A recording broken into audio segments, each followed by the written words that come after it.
할렐루야, 반갑습니다. 설교 외전 시작하도록 하겠습니다.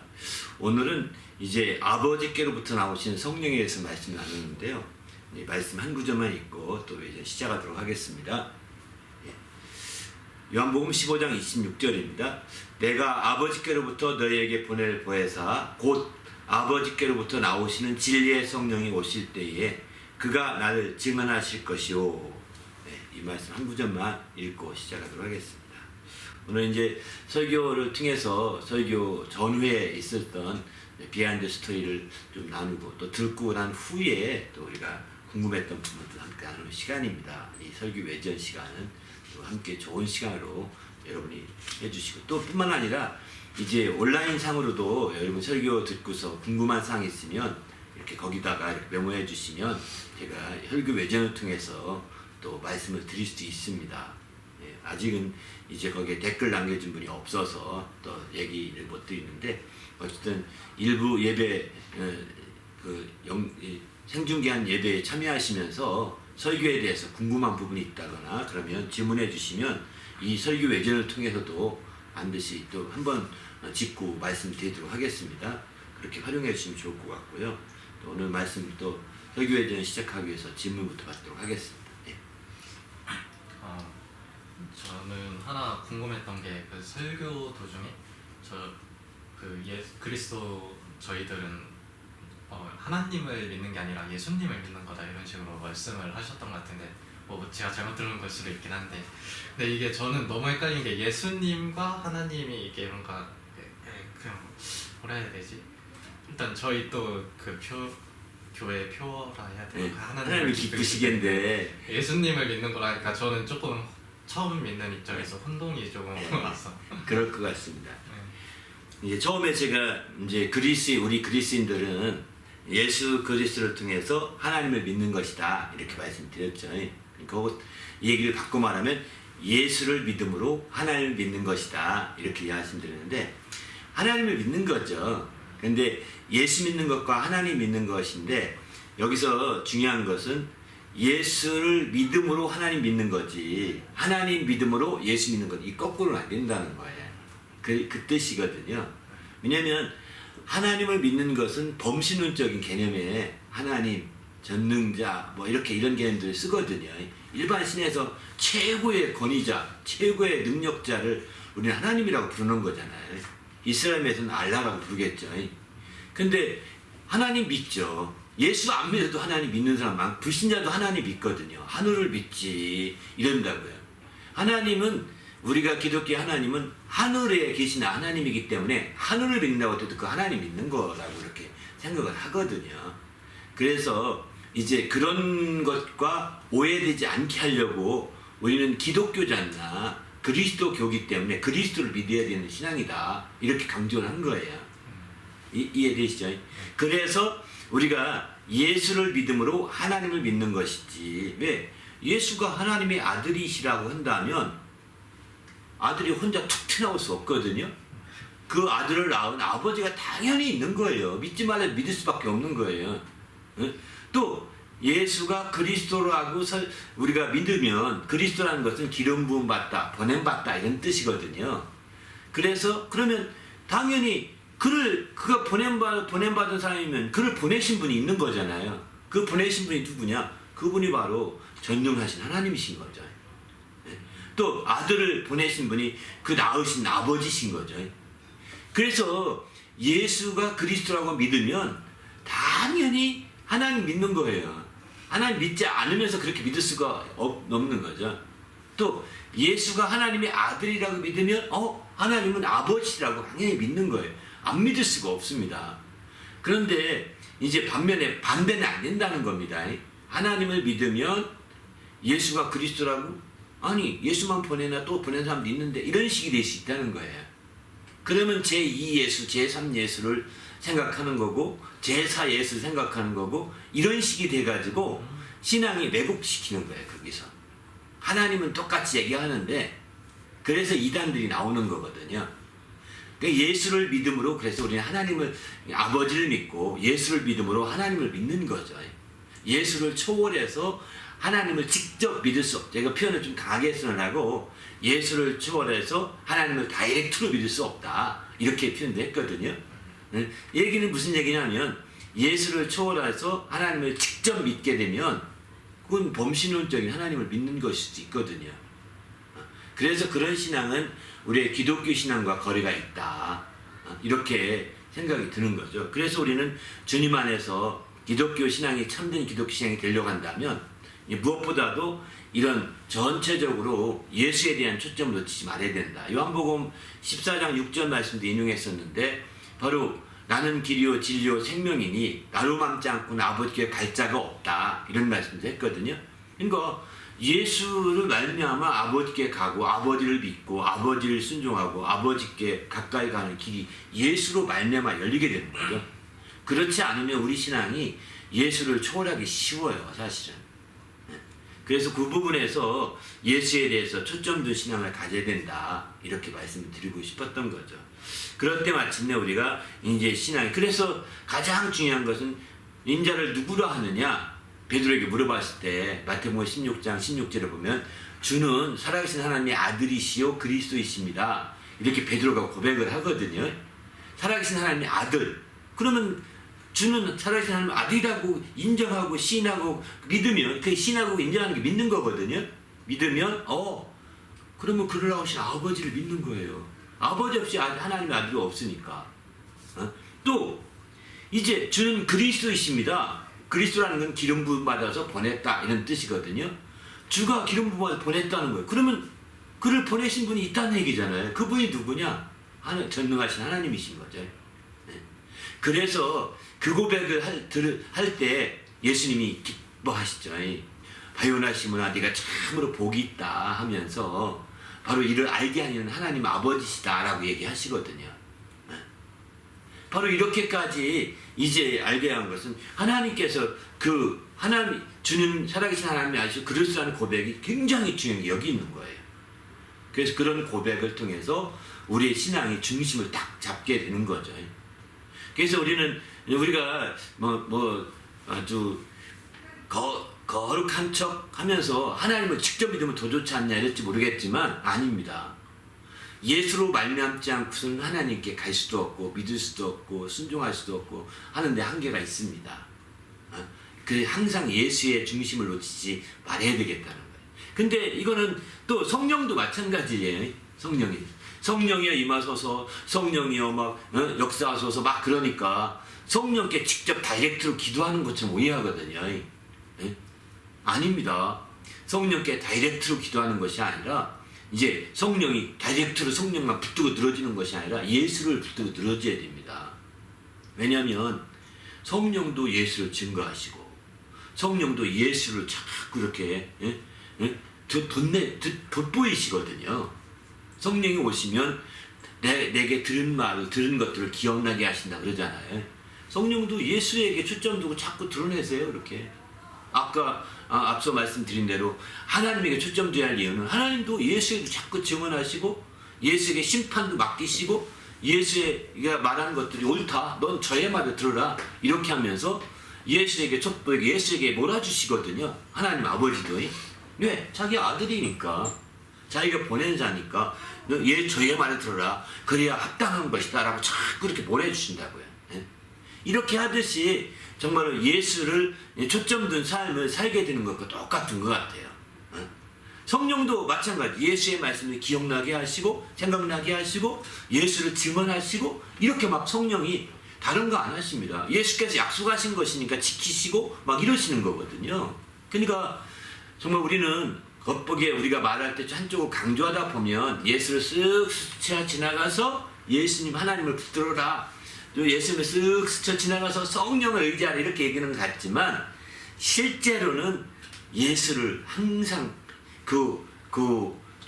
강조하다 보니까 그렇게 된 것뿐이 실제는 예수에게 초점 붙이는 신앙이 돼야 되는 거죠. 그래서 기독교 신앙은 성령 믿는 신앙이 아니라 예수 믿는 신앙이고 기독교 신앙은 하나님 믿는 신앙이 아니라 예수 믿는 신앙이에요. 바로 하나님 믿는 신앙을 강조하는 그 이단 중에 하나가 여호와 증인이라는 게 있거든요. 구약에서 하나님을 여호와라고 부르다 보니까 그들은 여호와가 아버지 이름으로 알고 있습니다. 예? 그 아버지만 믿으면 된다는 거예요. 아버지가 중요하지 아들이 중요해요? 아버지가 중요하지. 아버지 증인이 돼. 그렇게 해서 여호와 증인을 말하거든요. 근데 아닙니다.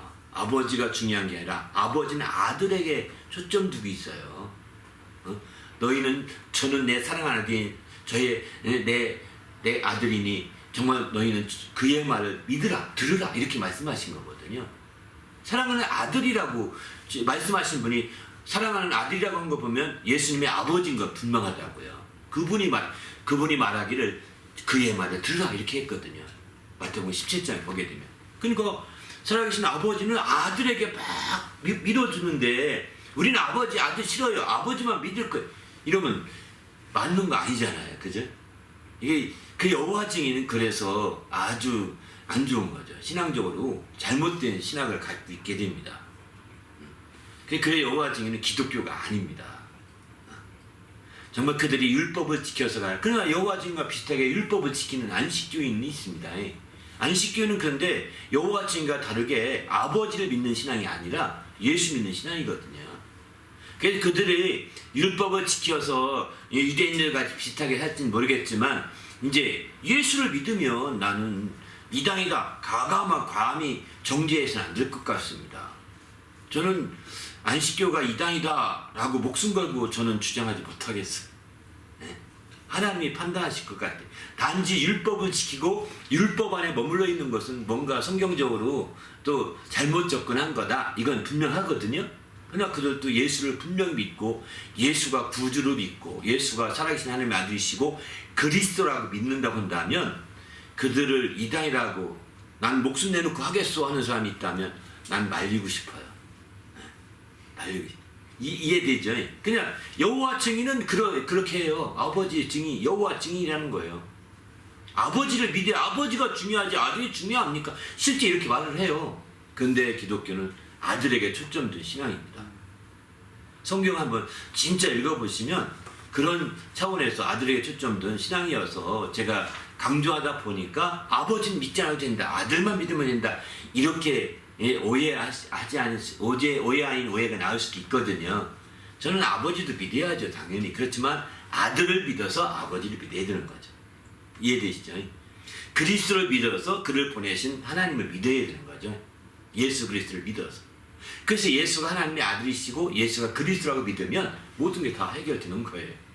그런 신앙이 될 때 우리 신앙이 확실하게 중심을 다지지 않는가 그런 생각이 듭니다. 이해되죠? 네. 예. 오해하기 딱 쉬운 것 같습니다. 사실 잘못하다 보면. 네. 또 혹시 또 그 다음에 성령을 강으로 비유하셨는데 다시 한번 설명해 주세요. 예. 성령을 이제 여기서 오늘 제목에서 아버지께로부터 나오시는 성령 이렇게 해서 성령을 강으로 이렇게 비유했죠. 그때 설명하면서. 근데 여기서 왜 강으로 비유했냐면 여기서 오늘 제목처럼 아버지께로부터 나오시는 성령이라는 것은 아버지가 출원지가 된다는 거거든요. 성령이 나오시는 기원지가 된다는 거거든요. 그분이 바로 뿌리와 같은 분이라는 거거든요. 아버지로부터 시작된 성령이죠. 그래서 주님 예수께서 이거는 우리의 죄가 비유한 것이 아닙니다. 예수께서 비유한 거거든요. 마태복음 요한복음 7장에 예수께서 비유하시기를 이제 누구든지 나를 믿으면 너희 배에서 생수향이 흘러나리라. 이는 받을 성령을 가리켜 말씀이라고 나중에서 사도 요한이 깨닫고 그렇게 덧붙인 얘기입니다. 바로 성경에 이른 것 같이 그 배에서 생수향이 흘러나리라.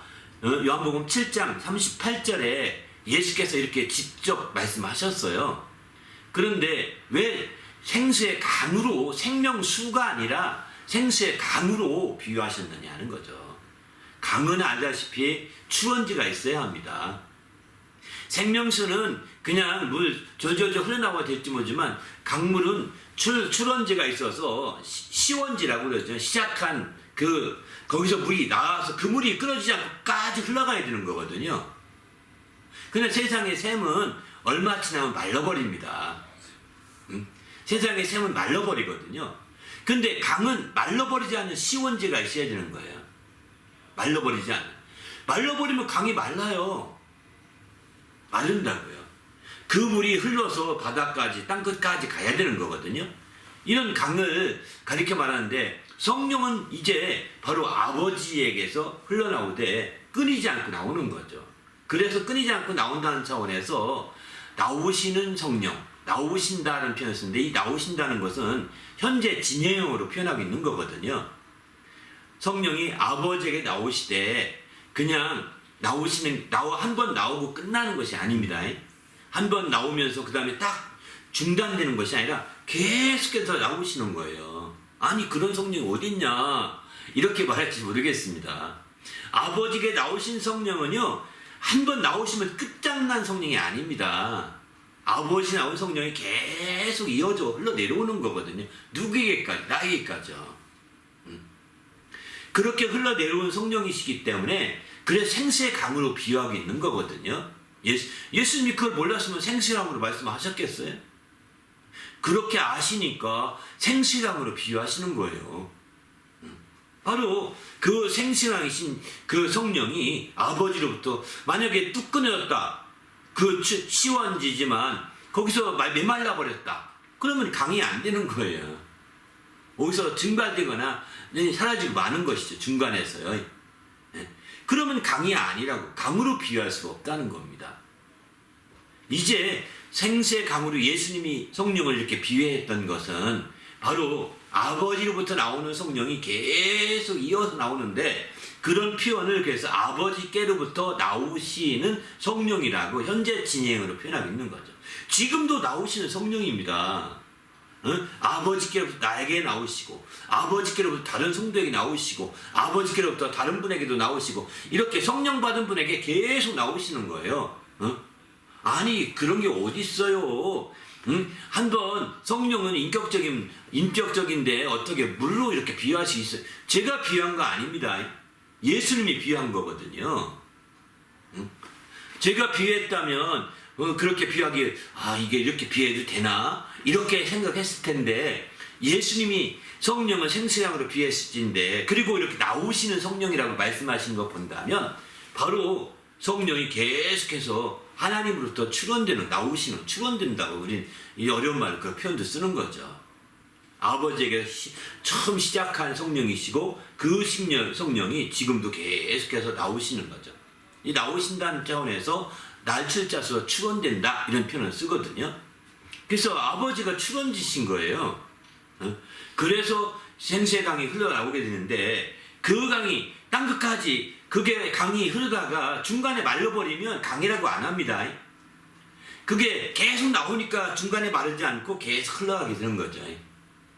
중간에 마른 사막지대에 강이 있는데 홍수날 때 이런 때 강이 막 흐르거든요. 막 강물이 엄청나게 흐르는데 그게 날이 맑아지면 다 말라 없어집니다. 그런 강들을 임시로 사막지대 강들을 와디라고 표현합니다. 지리학적인 용어로 와디라고. 근데 그 와디가 강이 아닙니다. 마른 하천이라는 뜻이거든요. 마른 강, 마른 하천. 그런데 성령은 지금도 나오시기 때문에 왜 마른 하천이 되겠습니까? 그 물이 어디서부터 중단된 거잖아요. 그러니까 마르게 되는 거죠. 그런데 성령은 안 마르시는 거예요. 근데 강이라고 할 때 강폭이 큰 것만 강이라고 하지 않고 나일강, 메소포타미아 흐르는 유프라데스 강, 또 황하 이런 큰 강만이 강이 아니라 양자강 이런 큰 강만이 아니라 한강도 굉장히 강폭이 크거든요. 그런데 이제 강폭이 작아도 강이라고 합니다. 파리에 가면 센느강이라는 말을 쓰는데 센느강은요 그렇게 강폭이 안 큽니다. 근데 그게 바다까지 나가니까 센느강이라고 하는 거거든요. 또 로마에 흐르는 강도 무슨 강 아직 있는데 그 강도 큰 강이 아니에요. 그냥 하천 같은 좀 큰 하천이에요. 제 동네 저는 이제 그 안양천에서 저는 살았는데 안양천도 강 같아요. 안양천만큼 넓게 흐르는 게 센느강 그 정도밖에 안 됩니다. 그런 정도인데도 센느강이 강이라고 부르잖아요. 바다로 직접 들어가니까. 근데 이제 안양천이라고 하는 것은 그 폭은 높지만 그 강으로 들어가니까 휩쓸려 가는 거잖아요. 안양천이라고 하는 거죠. 그러나 이제 그 강줄기 쭉 찾아 올라가서 맨 처음에 시원지를 찾잖아요. 검룡손가 태백산에 있는데 검룡손가 그 얘기를 하더라고요. 한강에 그 시원지는 검룡손가하고 낙동강의 시원지는 거기서 얼마 했더니 황지인가 반대인지는 모르겠습니다. 정확히는. 예? 황지와 검룡소가 태백산에 함께 있어요. 태백산. 거기서 출발해서 하나는 서쪽으로 흘러가고 하나는 남쪽으로 흘러가는 거죠. 예? 그렇게 그게 물이 계속 안 마릅니다. 가뭄이 들어도 안 마릅니다. 황지는. 검룡소 물은 안 마릅니다. 그래서 흘러가서 안 마르고 계속 현재 진행을 흘러가서 마침내 서해 바다로 남해 바다로 흘러가게 되는 거죠. 이런 것들을 강이라고 한다고요. 이처럼 성령을 생세강으로 비유하는 것은 아버지로부터 나오는 성령이 중간에 중단되지 아니하고 끊기지 아니하고 마르지 아니하고 계속 흘러가서 땅끝까지 가는 거죠. 땅끝까지 그러면 바다가 뭐냐? 땅끝까지인데 바다 접한 땅끝이라고 할 때 땅끝은 오늘날 우리의 영적 힘에 땅끝이라고 한다면 우리 육신이 닿을 때까지 이게 땅끝이에요. 또는 주님이 오실 때까지 주님이 오실 때까지 성령이 역사하시는 거거든요. 또 우리가 이제 우리에게 임한 성령은 우리 육신을 끝날 때까지 그게 땅끝인 거예요. 성령이 계속해서 함께 역사하시는 거죠. 이런 성령의 역사가 비록 당신에게는 보잘것없는 강폭으로 느껴질지 모르겠습니다. 안양천이나 저 중랑천이나 이런 하천처럼 작은 강폭으로 막 한강같이 큰 거 보니까 작은 강만 생각하지만 이제 그렇지 않습니다. 엄청 큰 거거든요. 여기 토론토에는 강이 있죠. 여기 강도 강폭이 작습니다. 토론토 시내에 흐르는 강이 있거든요. 그 강도 이름이 생각 안 나네. 강도 강폭이 작습니다. 그런데 그 안양천보다 더 작더라고요. 강폭이. 왜냐면 그 강 근처에 있는 집을 한번 살까 해서 왔다 갔다 한 적이 있었는데 가보니까 진짜 참 아름다운 하천 옆에 하천이더라고요. 그런데 그게 강이랍니다. 그게 강이라고 했더라고요. 그거 보면서 이제 우리는 이 강물이 왜 이 호수로 들어가다 보니까 강이라고 하는 것 같습니다. 이 호수물이 바다랑 연결되어 있거든요. 로렌스 강하고 쭉 연결되어서 이제 강물을 그 강이라고 얘기하는 것이 아닌가 생각이 드는데 어쨌든 우리가 본다면 하천 정도 같아요. 여기 토론토 시내에 흐르는 강은요. 그러나 어쨌든 그 강물이 계속 흘러내리는 거죠. 안 끊어지고. 똑같습니다. 제가 강에 대한 이렇게 자세히 말씀드리는 것은 바로 이제 성령이 강으로 예수님이 비유했다는 점에서 굉장히 중요한 것 같습니다. 그래서 이런 강으로 비유하신 예수님 말씀 생각해 볼 때 우리가 성령을 철저히 중단되지 않게 해야 되겠다는 겁니다. 성령이 우리에게 임하시면은요, 성령이 스스로 철수하지 않습니다. 구약시대 성령은 이제 성령이 라베시라고 해서 이렇게 성령이 더 쉬었다가 벗겼다 하는 관계의 성령을 역사했거든요. 구약시대에는. 그러나 신약시대에 와서 성령은 우리에게 내주하시기 때문에 그 성령은요 우리가 죽을 때까지 떠나시지 않습니다. 한번 임하시게 되면 우리가 육신을 다 마감할 때까지 떠나시지 않습니다. 함께 역사하시는 거죠. 또 이 땅의 성령 역사가 정말 인류를 통해서 그 성령, 이 땅의 신약시대의 성령 역사는 주님이 오실 때까지 성령 역사는 계속 진행되고 있는 거예요. 당분간 초대교회 당시에 성령을 각각 성도들이 개인이 받았지 않습니까? 개인이 받다가 그 성령의 역사가 뚝 끊어졌던 것이 있어요. 신학 때문에 끊어졌죠. 그러다가 이제 1900년도 초에 펜테코스탈 운동이 일어나면서 성령이 다시 개인에게 역사하는 것이 있었거든요. 그 뒤부터는 개인에게 성령 역사가 많이 돋보이게 확 드러났거든요. 그 사이에는 성령의 역사가 있었는지 없었는지 모를 만큼 개인적인 역사는 없었던 것 같아요. 그래도 하나님께서 그래도 성령 역사는 계속 이어졌던 거죠. 드러나지 않았을 뿐이지만 어떤 성도에게는 성령이 역사하실 것입니다. 그렇게 해서 성령 역사가 계속 이어져 내려왔던 거예요. 초대교회 성령 역사가. 신약 시대에는 성령의 역사가 끊어지지 않습니다. 예수의 재림 때까지요. 비록 사람들이 성령을 안 받아서 무시해서 성령을 받은 사람도 무시해서 성령이 탄식하는 가운데서 하나님께 기도하는 가운데 성령이 탄식하고 계실지 모르겠지만 그가 떠나기 전까지 성령이 안 떠나십니다. 그리고 그 성령이 안 떠나고 그런 사람들이 없다 할지라도 하나님이 성령의 역사는 계속 이어지고 있는 세상에 나는 모르지만 다른 사람은 모르지만 어느 사람을 통해서 하나님의 성령 역사는 계속 이어지고 있었을 거라고 생각합니다. 그러다가 이제 20세기 초반에 들어와서 펜테칼 침례기를 통해서 성령 그 말씀을 그대로 믿는 자들 그들을 통해서 성령 역사가 그대로 초대교회와 같이 재현되었죠.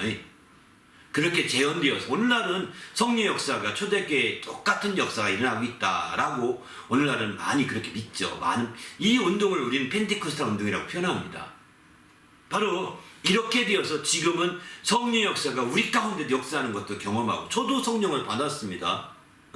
저도 성령으로 말미암아 이렇게 은사도 나타났고요. 정말 그 역사하심을 많이 경험하고 있습니다. 그런 역사들이 계속 되고 있는 거고 이게 대를 이어서 끊어지지 않아야 되는 거죠. 우리의 세대에 계속 이어져 가야 되는 거죠. 주님이 오실 날까지. 나도만 끝나서는 안 되는 거죠.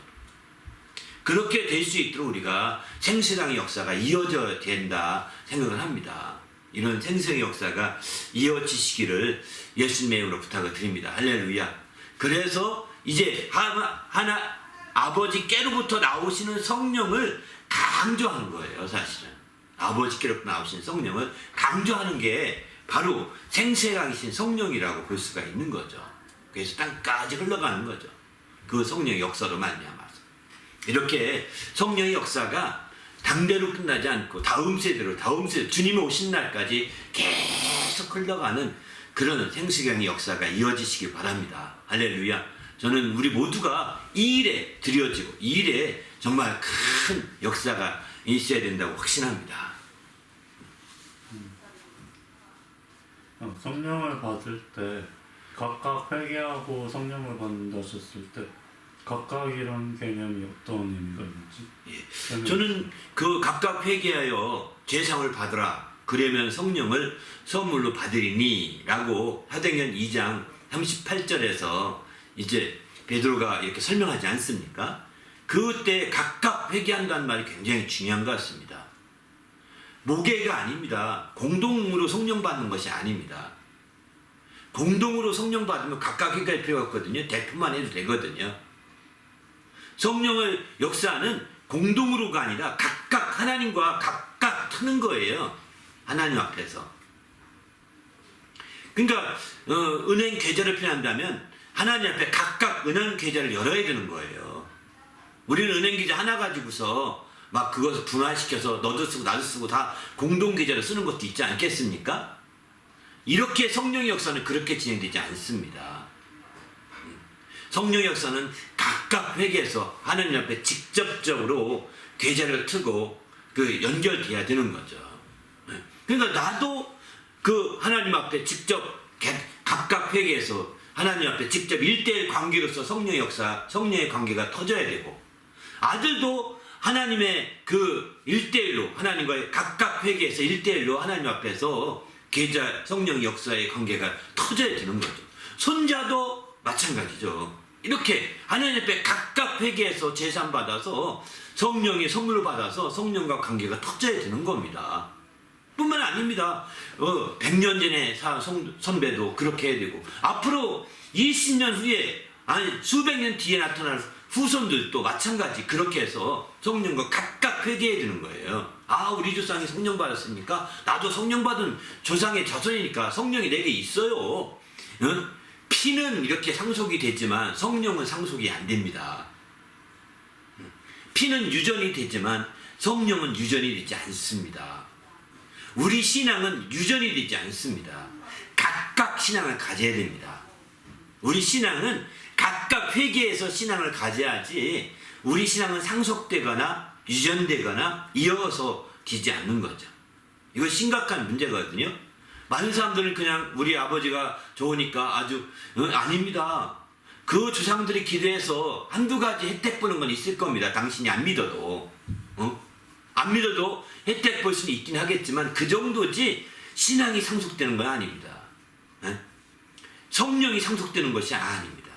그 성령을 선물로 받으려면 각각 회개해야 된다라고 강조하는 것이 바로 그런 부분인 거죠. 그러니까 예수님이 또 한 가지 알 수 있는 전형적인 근거가 성령은 각각 회개라는 것은 예수님은 이미 침략받고 올라올 때 성령을 받으셨지 않습니까? 성령이 비둘기같이 임하는 걸 보았다고 그랬거든요. 그러니까 예수님은 성령을 이미 받으신 바가 된 거예요. 그런데 우리에게 나가 이미 성령을 받았다. 침례받고 내가 올 때 성령이 비둘기같이 내려온 것을 침례요한도 보았다. 침례요한도 증거하지 않았느냐? 침례요한이 그런 증거한 내용이 요한복음에 나오잖아요. 침례요한도 알지 않느냐? 그러니까 내가 받은 거 믿어라. 나를 믿으면 내가 성령을 줄게, 나눠줄게. 이렇게 하지 않았습니다. 각각 회개해서 예수님께 계좌 트는 것이 아니라 아버지께 계좌를 열어야 되는 거죠. 예수님에 붙어서 예수님이 받은 성령을 분화시켜 주는 게 아니거든요. 예수님이 받은 성령을 상속시켜 주는 게 아니거든요. 예수님이 받은 성령을 이렇게 연결시켜 주는 게 아닙니다. 그러니까 어떤 사람이 성령을 성령 받고 싶다고 해서 그 목사님이나 전사님이 막 도와줘 성령 받게 했습니다. 그러면 그 성령은 바로 그 목사님이나 도와준 전사님의 그 성령을 분화되어 받은 게 아닙니다. 그렇게 나누어서 성령을 받은 게 아닙니다. 만약에 그렇게 받은 성령을 공동으로 받는 거거든요. 그렇지 않습니까? 팀 공동으로 받는 거죠. 그렇게 받지 않고 각각 회개해서 하나님으로부터 받는 겁니다. 하나님으로부터 성령이 이렇게 각각 회개. 그러면 성령을 선물을 받으리라고 약속했다는 거예요. 이것은 바로 그 39절에 보면 이것은 모두 먼데 사람에게 다 약속한 거라는 거예요. 우리뿐만 아니라. 여기서 먼데라는 것은 땅 끝까지 있는 먼데도 되죠. 공간적으로 먼데도 되지만 시간적으로도 먼데도 마찬가지고 시공간적으로 먼데. 시간적으로 먼데는 지금 시간에도 약속한 거라는 거예요. 아버지 하나님께서. 하나님이 약속이거든요. 또 공간적으로도 예루살렘과 먼 지역에 있는 사람들 똑같이 약속된 거라는 거예요. 그렇기 때문에 우리는 주님 앞에서 이제 하나님 말씀을 비춰본다면 각각 회개한다는 것은 굉장히 중요한 거예요. 그래서 여러분이 누구 득을 보려고 하고 누구 도움을 얻어서 좀 쉽게 해결하려고 생각하지 말아야 합니다. 내가 하나님과 1대1로 효부를 봐야 됩니다. 그때 1대1로 효부를 볼 때 그냥 하나님께 매달려서 보는 게 아니라 예수님의 약속을 의지해서 나가야 되는 거죠. 예수님의 약속을 의지하지 않고 직접 성령을 주세요. 아버지께 직접 나가게 되면 이제 응답받기가 쉽지 않습니다. 예수님의 약속, 예수님이 성령 받으라고 했습니다. 예수님이 성령을 기다리라고 했습니다. 나는 예수의 말씀을 따라 성령을 기다립니다. 성령을 주시옵소서, 약속의 성령을 주시옵소서. 막 이렇게 기도하는 거죠. 예수의 이름으로, 그러니까 예수에 의지할 때, 그래서 아버지도 보낼 때 예수의 내 이름으로 보내신다는 거예요. 성령을. 그냥 예수를 초월해서 보내는 게 아니거든요. 우리가 기도는 아버지께서 기도에 응답하신다고 우리는 알고 있잖아요. 아버지께 기도할 때도 우리가 예수 이름으로 기도하는 거잖아요. 예수의 약속을 붙들고 예수 이름으로 기도하니까 아버지께서도 그 예수 이름으로 주시는 거예요. 예수가 그냥 겉다리가 아닙니다. 항상 예수가 초점되고 있는 거죠. 성령을 받아도 예수가 초점되고 있는 거예요. 그래서 이제 아버지께서 성령을 주실 때, 보내실 때 내 이름으로 보내신다, 이렇게 말씀하고 있는 거죠. 우리도 주님 안에서 성령이 이제 이 성령을 받고 성령의 역사를 위해서는 이와 같이 각각 회개하시기를 바랍니다. 할렐루야. 정말 이거는 예수님이 받은 성령을 나누어 주는 것이 아니라는 거. 그래서 예수님은 성령 받게 하려고 내가 아버지께 가야 된다라고 말하고 있는 거예요. 성령을 받게 하려고 내가 가지 않으면 성령이 오시지 않는다, 이렇게 말하고 있는 거예요. 예수님이 이미 성령을 받으셨고 이 땅에 성령을 오셔서 그는 성령의 인도를 받고 있는 분이신데, 아니 성령이 또 오시나요? 이렇게 질문해야 정상이거든요. 또 오시는 겁니다. 예수님에게 오신 성령과 제 아들에게 오시게 될 성령이 다른 성령이 아니지만 또 오셔야 되는 거예요. 그 제 아들에게 오실 성령이 오시게 하기 위해서 그는 아버지께 가게 되는 거고, 아버지께 가서 그 성령을 구해서 보내주시는 거죠. 그런 차이를 여기서는 확실히 느껴야 될 것 같습니다.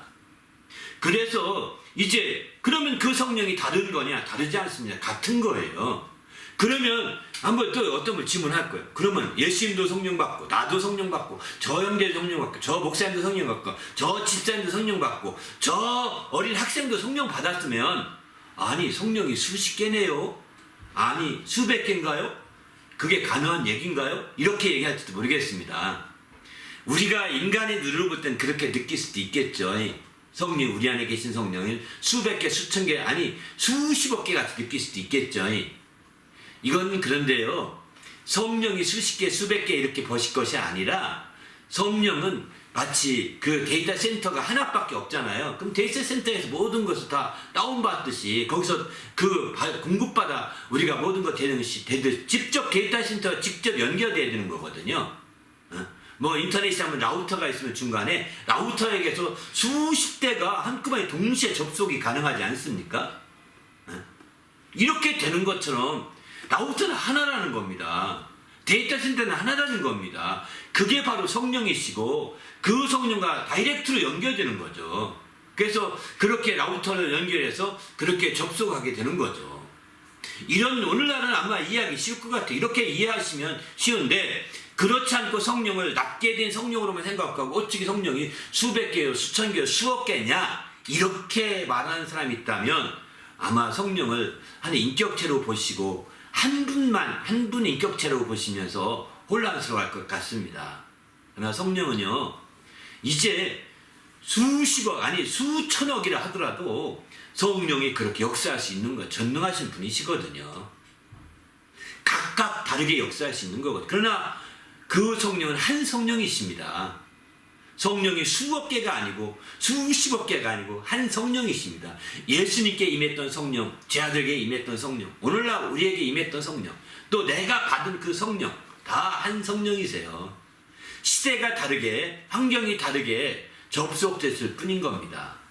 그래서 한 성령으로부터 모든 것 동시에 그게 접속이 되어서 함께 역사할 수 있는 거죠.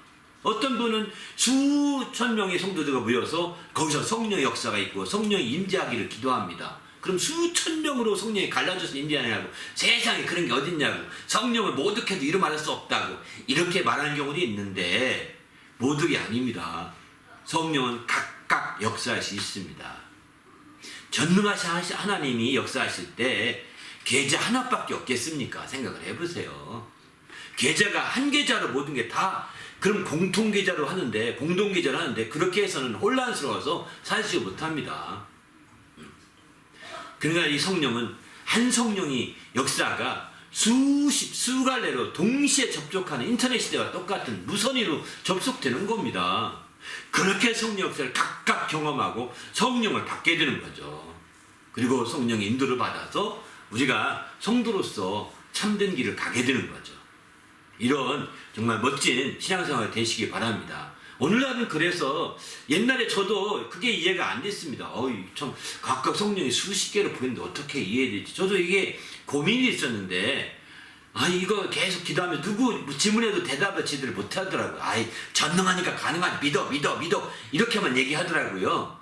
전능하니까 가능하니까 믿으라고, 무조건 믿으라고, 성경 말씀대로 믿으면 돼, 이렇게 밀어붙이기만 했는데, 어느 날 무선 인터넷이 되고 이렇게 한 그 서버에 계속해서 모두가 이렇게 함께 하는 걸 보면서, 이런 한 서버에 수십 개, 수백 개가 동시에 접속되는 이런 것들을 보면서, 물론 더 많을 때는 서버 용량이 작으면 다운되기도 하죠. 서버가, 그죠? 서버 용량이 크게 되면 다운되지 않고 막 더 수천, 수백, 수만, 수십만이 막 해도 문제가 없습니다. 다운되지 않습니다. 바로 하나님의 성령의 서버는요, 60억이 동시에 접촉해도 문제가 없을 만큼 최고 용량이라고 보시면 됩니다. 할렐루야. 다운되지 않습니다.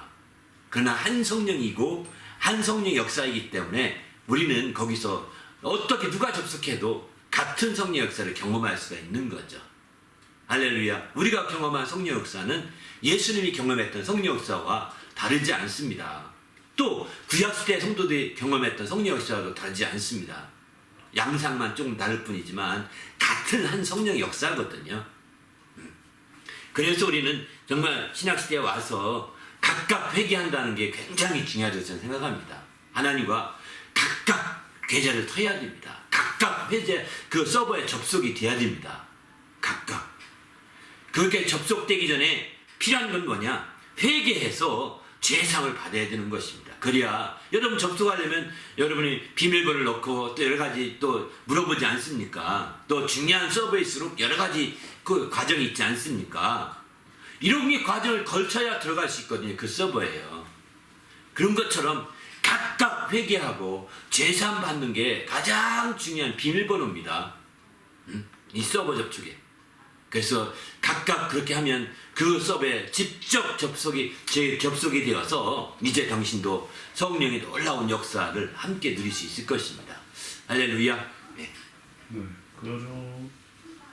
그리고 또 궁금했던 게 성령을 보내주신다고 하셨을 때 두 가지 차이점을 얘기하셨던 것 같은데 아버지의 관점에서 보내는 성령과 아들의 관점에서 보내는 성령의 차이가 어떤 것인지 다시 설명해 주실 수 있어요? 예. 근데 그 지난 주일에 설교를 했죠. 이제 요한복음 14장 26절에 보게 되면 아버지께서 내 이름으로 보내실 성령이라 이렇게 표현하고 있거든요. 그러니까 아버지께서 주어하고 보낸다는 주어 다음에 목적이 성령을 이렇게 아버지께서 보내는 성령 이렇게 되는 거죠. 근데 그 사이에 이제 수식어가 들어가죠. 내 이름으로 보낸다. 보낼 때 방식이 수단이 내 이름이라는 겁니다. 그 요한복음 14장 그 부분에 대해서 이제 지난 주일에 설교했고 이번 주일에는 요한복음 15장 26절에 보게 되면은 내가 보낼 보혜사 성령 이렇게 말하거든요. 그때 거기에 또 하나 수단이 있습니다. 아버지께로부터라고 들어가 있어 수식어가. 아버지께로부터 내가 아버지께로부터 보낼 보혜사 이렇게 표현하거든요. 그러니까 그 말씀을 그냥 보면 주어가 두 개입니다. 하나는 아버지고 하나는 아들이신 거죠. 그래서 성령을 보내는 데 있어서 아버지의 관점이 다르고 아들의 관점이 다른 것처럼 성령을 보내는 주체가 아버지와 아들로 둘이 이원하게 돼 있는 것처럼 이렇게 보인다고요. 요한복음 14장 26절과 요한복음 15장 26절에 보게 되면 이것을 우리는 어떻게 해야 될 것이냐 이 문제 때문에 많은 사람들이 이제 뭐 했죠. 그냥 특별히 먼저 이제 좀 이 내용을 좀 더 설명드리는 게 좋겠네. 신학적인 설명보다는. 그래서 아버지께로부터 이제 우리 내 이름으로 보내신 성령이라고 할 때는 바로 아버지가 보낸다는 거예요. 그런데 여기서 아버지께로 아버지가 주체가 되어 보낸다고 할 때는 바로 아버지 보낸다고 할 때는 다른 것이 아닙니다. 아버지에게 나오시는 성령을 강조하기 위해서 그렇게 표현하고 있는 거거든요. 아버지에게서 성령이 추원된다는 겁니다. 성령이 아버지로부터 시작된다는 거예요. 그래서 내가 아버지께 가서 구해야 된다라고 말하는 것도 이제 바로 아버지로부터 시작된 성령을 강조하다 보니까 아버지가 보낸다고 되는 거죠. 아버지가 보내면 자기 안에 있는 성령을 아버지가 허락해 줘야 되는 거죠. 아버지가 중심인 거죠. 첫 번째 주체자가 되는 것이죠. 그래서 아버지가 보낸다 이렇게 말하는 거죠. 근데 아버지가 보낸다고 할 때 아버지로부터 출원되는 거기에 초점두기 있는 겁니다. 아버지께서 나오시는 게 초점두기 있는 겁니다. 그런데 여기서 이제 또 한 가지 중요한 것은 바로 아버지께 내 이름으로 보낸다고 했거든요. 요한복음 10장 26절 보면은 그냥 아버지께서 성령을 보내시는데 아들을 제껴놓고 보내는 것이 아니라는 겁니다. 우리가 아버지께 성령을 보낸다고 할 때 아들을 빼놓고 다이렉트로 성령을 직접 보내는 것 같이 또 그렇게 오해하잖아요. 오해해서는 안 됩니다. 아버지께 성령을 보내신다고 할 때도 예수의 이름으로 보낸다. 예수님의 이름으로 보내는 것은 예수님이 알게 보낸다는 것입니다. 예수님이 알고 예수님을 통해 보낸다는 뜻입니다. 아버지께 성령을 보내실 때 예수님을 통해서 보낸다는 거예요. 예수 이름으로 보낸다는 것은. 그러니까 예수가 다 알고 예수님을 통해서 보내는 것입니다. 예수를 빼놓고 하나님께서 또 우리를 접촉할 때 다이렉트로 하는 것처럼 오해해서는 안 된다는 거예요. 예수님이 오시기 전까지는 구약시대에 보면 하나님이 다이렉트로 역사하셨거든요. 여러 부분에서 보이죠.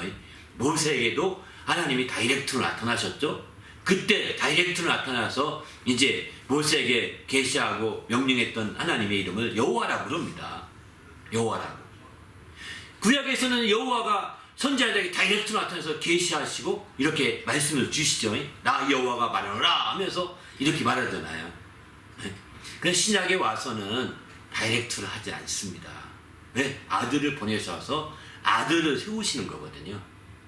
신약에 와서는 아들이 이제 세워서 아들을 통해서 하시는 거예요. 그래서 너희는 저의 말을 들으라고 말씀하시고 이렇게 하시고, 응답할 때도 기도 응답할 때, 기도 응답은 우리가 알다시피 하나님 아버지가 응답한다는 거 알거든요.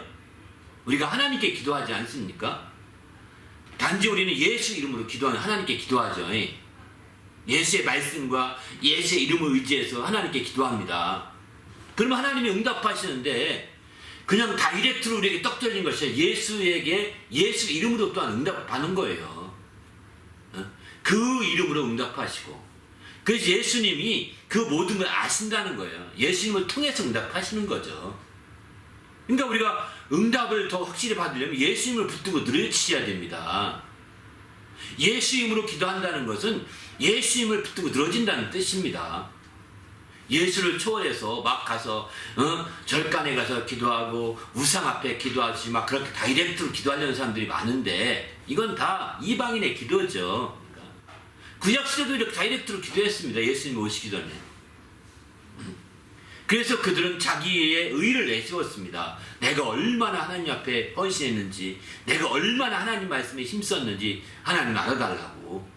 히스기야 같은 경우가 대표적으로 그렇게 기도했고, 그 결과 죽을 수밖에 없는 상황에서 15년인가를 더 연장하게 된 거죠. 생명이 연장됐죠. 바로 그런 기도, 이방인의 기도는 거의 대동소이합니다. 그는 신약에 와서 예수님이 이 기도를 바꿔주시, 이제부터는 내 이름으로 기도하라. 요한복음 16장 24절 이렇게 말씀하거든요. 내 이름으로 기도하는 거예요. 예수의 예수는 응답받는 거예요. 이게요 엄청 큰 차이가 있는 거죠. 이게 그래서 아버지께서 성령을 보내주시되 다이렉트로 예수 제껴놓고 보내주는 것이 아니라 예수의 이름으로 보내주셔서 예수를 통해서 보내주신다는 뜻입니다. 그러면 오늘 이제 말씀 나눴는데, 오늘은 이건 지난 전주에 나눴던 말씀을 좀 했던 얘기고요. 반면 오늘 나눴던 요한복음 15장 26절은 내가 보낼 성령이라고 그랬거든요. 내가 보낼 보혜사라고 했거든요. 이때는 거기 수식어가 이렇게 이 말이 들어갑니다. 아버지께로부터 보낼 성령. 내가 보내는데 아버지께로부터 보낼 성령. 여기 아버지께로부터라고 하는 이유는 뭐냐면 성령이 아버지께로부터 나오시는 걸 강조하려고 얘기한 거예요. 내가 성령을 보내는데 아버지께로부터 받은 성령이다. 그것을 내가 보내주신 거다. 이렇게 말하는 거죠. 아버지께로부터 받은 성령인데 그것을 내게 보내주는 거다. 이렇게 말하고 있는 거예요. 우리도 그래서 아버지께로부터 보낼 성령이라고 표현하고 있는 거죠. 예수님이 주체가 되어 성령을 보낸다고 할 때도 이제 아버지께로부터 받아서 보내주겠다는 거예요. 이 말을 가장 잘 설명한 것이 사도행전 2장 32절 33절이 가장 잘 설명된 부분입니다. 이건 베드로가 설교했던 대표적인 말씀인데 베드로의 설명이거든요. 하나님이 이 예수를 하나님이 너희가 죽였는데 이 예수를 하나님이 살리신지라 우리가 이 일에 다 증인이라 이렇게 말합니다. 하나님이 오른손으로 예수를 높이심에 그가 약속하신 성령을 아버지께 받아서 너희가 보고 들은 이것을 부어주셨다. 이렇게 말하죠. 예수가 부어주셨다는, 예수가 보내셨다고 얘기하는 거예요. 아버지께 받아서 보내주셨다. 이렇게 과정을 잘 설명하고 있는 거죠. 예수가 바로 약속하신 성령을 아버지께 구해가지고 아버지께 받았다는 거예요. 그리고 그것을 우리에게 부어주셨다. 바로 이것을 보고 들은 이것을 보여주신 것이다 라고 이렇게 강조하고 있는 거죠. 이 베드로의 설명이 바로 예수님이 보낸 성령에 대해서 아주 잘 설명하고 있다고 해도 과언이 아닌 겁니다. 그런 설명을 비춰볼 때 우리가 예수님으로 통해서 이런 설명의 역사를 보면 성령이 예수님을 통해서 보내지고 그때는 아버지께로부터 나오시는 성령을 강조해서 보낸 것이고 또 예수님께서 아버지께서 주체가 되어 성령을 보낸다고 할 때는 바로 아버지부터 똑같이 그것도 출원된 것을 강조하기 위해서 보내는데 단지 거기서 수식어가 내 이름으로 보낸다고 하는 것은 예수를 초월하지 아니하고 예수를 제껴놓지 아니하고 예수 패싱하지 않는다는 뜻입니다. 예수 패싱하지 않고 예수를 통해서 보낸다 이렇게 말씀하고 있는 거죠. 그런 차원에서 아버지는 예수를 패싱하지 않고 예수를 통해서 보내고 아들은 아버지께로 나왔다는 것을 분명히 밝히면서 보내고 이러는 거죠. 그래서 이제 초대교회 당시에 한 교부 시대에 굉장히 요 논란이 있었습니다. 바로 성령은 이제 어디로부터 시작된 거냐? 아버지부터 시작된 거냐? 아니면 아버지로부터 아들을 통하여 우리에게 보내진 거냐? 아버지로부터 보내진 거냐? 이렇게 두 논란이 있었는데 아버지로부터 보냈다는 것을 주장하는 사람들이 이단으로 찍혔습니다. 아버지와 아들로부터 이렇게 우리에게 보내졌다라고 이렇게 보내졌다고 보는 거죠. 그런 성경적인 그런 주장이 성경적인 주장이고 성경을 더 확실하게 얘기하되 성경은 분명히 아버지가 보냈다고 말씀도 있고 아들이 보낸다는 말씀도 다 있기 때문입니다.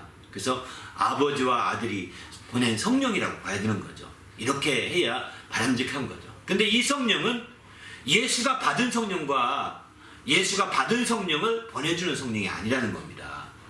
그 성령은 예수가 받은 성령은 예수에게 그대로 역사하는 것이고요. 그죠? 예수 가운데 역사하고 계신 것이고 이제 바로 우리가 구한 성령은 아버지께서 다시 예수를 통하여 보내주는 거기 때문에 예수가 받은 성령을 분화시켜 보내주는 것이 아니라는 거예요. 앞서 이제 설명드린 것도 그런 내용입니다. 예수가 받은 성령을 분화시켜줬다면 아버지께로 갈 필요가 없거든요. 아버지께 갈 필요가 없이 이 땅에 새겨 됐을 텐데 그렇게 하지 아니하시고 내가 떠나가야 된다. 아버지께 가야 된다. 이렇게 강조하거든요. 그것은 바로 예수가 받은 성령과 또 다른 계좌가 열리게 하는 거죠. 또 다른 서버로 접속하게 만들어 주는 겁니다. 이해되시죠? 그렇게 해서 마침내 성령을 받을 수 있는 길이 됐고 성령을 보내주시게 되는 거죠. 그래서 설명이 너무 길었나요?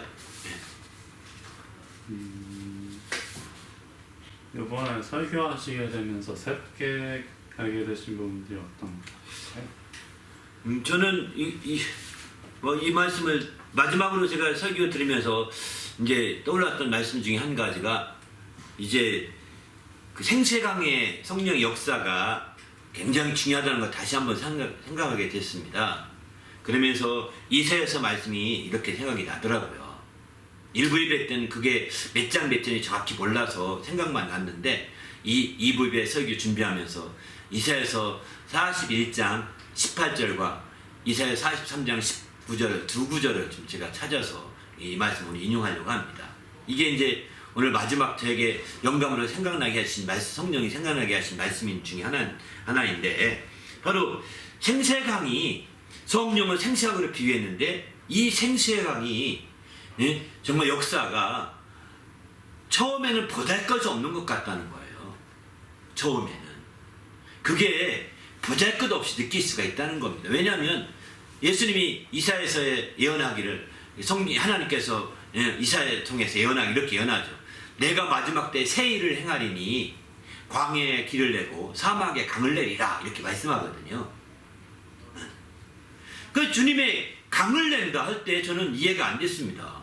사막에 무슨 강이나 말라버리면 강이 아닌데 강은 그 유브라데 강 같이 땅 그 바닥까지 가야 되는데 그러니까 사막에 아주 보잘것없는 메말른 땅에서도 이 강이 흐를 수 있다는 겁니다. 또 이사야 41장 18절에 보게 되면 내가 헐벗은 산에서 강을 내며 이렇게 표현하시거든요. 헐벗은 산에서 강을 낸다는 거예요. 그리고 골짜기에서 샘을 내고 또 이제 나가면 그 광경에서 그 큰 호수가 되게 한다는 거예요. 못을 만든다는 겁니다. 이렇게 바로 아니 산 헐번 산에서 강을 낸다는 거예요. 거기서 산 꼭대기에서 강줄기가 흘러나오게 하는 것이죠. 그 강줄기의 물이 골짜기의 샘물과 합해서 이제 마침내 저 광야에 큰 호수가 되고 그것이 땅끝으로 흘러가는 거죠. 헐벗은 산이라고 성이 나오는데 사실 벌거숭이 산을 가리켜 말하거든요. 헐벗산이라는 것은. 벌거숭이 산이라는 것은 우리의 메마른 심령을 가장 잘 나타냈다고 생각합니다. 그러니까 우리가 성령을 받게 되면 우리가 메마른 심령이 된다 하더라도 생수가 흐르기 시작한다면 놀라운 역사가 펼칠 수 있는 거죠. 사막처럼 완전히 꽉 마른 메마른 땅이라 하더라도 거기서 하나님의 세일을 성령으로 말미암아 생수가 흐르나게 한다면 강이 흘러가기 시작하는 겁니다. 메마르지 않습니다. 이 생수의 강은 끊어지지 않습니다. 아버지에게 나오시는 성령이라고 했습니다. 그 성령이 계속 이어져 가는 거죠. 땅끝까지 이어져 가는 것입니다. 그런 성령 역사를 우리는 힘입어 살아야 되는 거죠. 그래서 주님은 이런 성령 역사가 이어지게 하려고 제 아들에게 너희는 애사람 떠나지 말라. 너희가 나를 증언하는 거 굉장히 중요하지만 떠나지 말라. 성령을 받아야 된다 말하고 있는 것이죠. 성령을 받으라고 말하고 성령을 기다리라고 말하고 있는 거예요. 그만큼 성령은 생수의 강으로서 그들의 메마른 심령, 헐벗은 산 같은 그런 심령일지 모르겠지만 사막같이 메마른 심령이요, 헐벗은 산처럼 아주 헐벗은 그런 심령일지 모르겠지만 성령을 받으면 우리는 생수의 강이 흘러나기 시작하는 거죠. 그 강이 그것이 땅끝까지 흘러가게 됩니다. 우리가 여기서 이제부터 중요한 것은 그것입니다. 바로 이 강물을 어떻게 이용할 것인가, 이 강물을 어떻게 활용할 것인가, 이 강물을 어떻게 우리가 힘입어 살 것인가, 이거거든요. 이것을 힘입어 살게 되면 아주 놀라운 그 문명이 펼쳐지게 되는 겁니다. 오늘날의 모든 문명들이 큰 강을 끼고 다 이루어졌잖아요. 강물을 활용하기 때문인 거거든요. 강물이 실어온 모든 비옥한 옥토 때문에 수많은 곡식들을 수확할 수 있었고, 그런 수확하게 된 곡식들이 그 자본이 되어서 그렇게 문명을 세워간 거거든요. 농업혁명을 일으켰고 그 농업혁명이 결국은 큰 문명을 이루게 된 거죠. 이집트 문명도 그렇고 또 메소포타미아 문명도 그렇고 다 그렇지 않습니까? 이것처럼 이제 우리가 생수양이 흘러나오는데 그게 처음에는 아주 쫄쫄쫄 흐르는 어쩌면 시내같이 흐를지 모르겠어. 아주 작은 시내처럼, 시내천 작은 시내같이 흐를지 모르겠지만 조금 지나가면 그 강물이 이제 정말 큰 하천이 될 것입니다. 무릎을 차고 허리까지 찰 것입니다. 좀 더 그 강물이 계속 흘러넘치게, 여러분이 그 강물 흘러넘치게 적극적으로 그 강물을 활용하면 이제 수영할 수밖에 없을 것입니다. 이제 수영할 정도가 되면 적극적으로 강물을 이용해야죠. 강물을 이용하지 않으면 당신이 그 물 때문에 방해받습니다. 그냥 무릎 장정 정도 있는 물이 되면 걸어가는 게, 수영하는 것보다 걸어가는 게 훨씬 낫거든요. 빠르거든요. 그런데 알다시피 이게 어깨가 하고 물이 정말 어깨 정도면 이제 걷는 건 못 걷습니다. 느려 터집니다. 수영을 해야 됩니다. 부력을 이용해서 물을 활용해야 되는 거죠. 그렇게 물을 적극적으로 활용해야 되는데 많은 사람들이 처음에 예수님을 믿다가 열심히 믿다가 시간 지나가면서 이제 무릎 닿던 신앙에서 성정에서 이렇게 허리 닿고 이제 어깨까지는 물이 됐는데 이제 여기부터는 자기 힘으로 가려니까 예수 믿는 게 버겁고 예수 믿는 게 힘든 거예요. 방법이 달라져야 되는 거거든요. 초기 신앙은 자기 힘으로 다니니까 자기 신앙으로 신앙생활 해도 잘 무리가 없습니다. 그러나 물이 허리 이상 넘어가기 시작하면 걷는데 방해받습니다. 수영을 해야 됩니다. 수영을 하게 되면 훨씬 더 빠르고 훨씬 더 시간도 안 더 훨씬 더 에너지도 소비가 적게 되는 거죠. 그렇게 우리가 방법을 바꿔야 되는 거예요. 신앙생활을 오래되면 바꿔야 되는데 안 바꿔요. 자기 의지로만 신앙생활을 하려고 합니다. 이런 사람들은 몇 날이 못 뛰어서 오히려 그 생수강이 부담스러울 것입니다. 그리고 정말 예수를 떠나는 사람도 종종 있습니다. 잘못 타락해가지고. 안타깝죠. 이렇게 되지 않고 더 철저히 주님 안에서 새롭게 되시길 예수님의 이름으로 축원합니다. 할렐루야. 우리가 적극적으로 우리가 믿음으로 나가실 때 이런 부분이 필요한 거죠. 우리도 주님 안에서 정말 새롭게 되셔서 하나님 앞에 놀라운 역사가 이어지시기를 예수님의 이름으로 부탁을 드립니다. 더 나가서 그 정도만 아닙니다. 이제 그 물을 더 확실하게 그 위에 배를 띄운다든가 그 위에 또 어떤 걸 띄우면 이 수영보다도 훨씬 힘이 덜 들죠. 그리고 그 물이 실어오는 것들을 다 활용하면 이제 훨씬 더 넣죠. 그 물을 이용해서 과일나무도 심을 수 있고 그러면 훨씬 더 수익도 많고 또 열매도 많이 맺지 않겠습니까?